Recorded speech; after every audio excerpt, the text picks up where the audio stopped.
1,00,000 కోట్ల అవినీతి అంటూ 1,00,000 సార్లు చెప్పారు. కాళేశ్వరం కుంగిపోయిందంటూ ప్రచారం చేశారు. విద్యుత్ కొనుగోళ్లలో అక్రమాలంటూ ఆరోపించారు. ఈ ఫార్ములా కేసులో అరెస్టు తప్పదు అంటూ హెచ్చరించారు. గవర్నర్ అనుమతి ఆలస్యం అంటూ కబుర్లు చెప్పారు.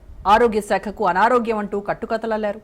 దీంతో ప్రజాపాలన ఆశించిన జనం కాంగ్రెస్ కు జేజేలు పలికారు. కానీ పాలకులు మారినా, ప్రభుత్వాలు మారినా ప్రజలకు ఒరిగిందేమీ లేదు. తెలంగాణలో డైవర్షన్ పాలిటిక్స్ హీటెక్కిస్తున్నాయి. డెవలప్మెంట్ కు అడుగడుగునా బ్రేకులు వేస్తున్నాయి. కాంగ్రెస్ నాడు చెప్పిందేంటి, నేడు చేస్తోందేంటి? ఆరోపణలు, నిజాలపై ఇవాల్టి స్పెషల్ డిబేట్.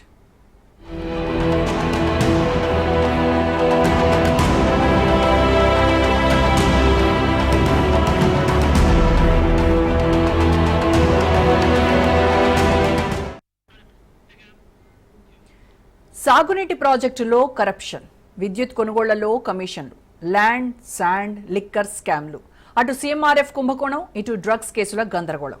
విమర్శలు సరే, విచారణ ఎక్కడా? సర్కారు మీదే, ఆఫీసర్లు మీ వాళ్లే. ఎందుకు ఈ మౌనరాగం? ప్రత్యర్థులపై కావాలనే బట్టకాల్చి మీదేశారా? అసత్య ఆరోపణలు చేసి గద్దెనెక్కారా? బాంబులు పేల్తాయన్నోళ్లు భయపెడుతున్నారా? ఇవే ప్రశ్నలు సామాన్య ప్రజానీకంలో వినిపిస్తున్నాయి. తెలంగాణ పాలకులను కలవరపెడుతున్నాయి.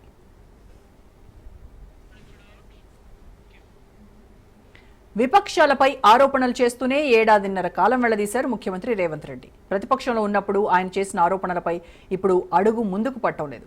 ఏ ఒక్కరిని జైల్లో వేయలేదు, ఏ అంశంపై నిజాన్ని నిగ్గు తేల్చలేదు. కానీ రాజకీయం చేస్తూనే ఉన్నారు. మాటల తూటాలు పేల్చుకుంటూనే ఉన్నారు.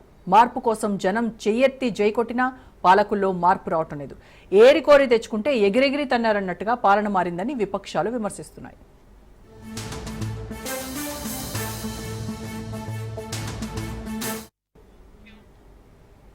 సమస్యల సుడిగుండంలో తెలంగాణ కొట్టుమిట్టాడుతోంది. పాలకులు అభివృద్ధిపై అస్సలు దృష్టి పెట్టడం లేదు. పదవుల కోసం కొట్టుకుంటున్నారు. అభివృద్ధి ఆగడంతో సామాన్యుడే సమిధగా మారుతున్నాడు. ఒకవైపు కరెంటు కోతలు, మరోవైపు నీటి ఎద్దడి దడ పుట్టిస్తున్నాయి.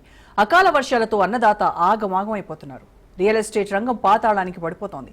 ఐటీ ఉద్యోగాలు రోజురోజుకు తగ్గిపోతున్నాయి. పెద్ద కంపెనీలు విస్తరించడం లేదు. అందుకు కారణం ప్రభుత్వంలో పారదర్శకత, జవాబుదారీతనం కనిపించకపోవడమేనని విశ్లేషకులు అంటున్నారు.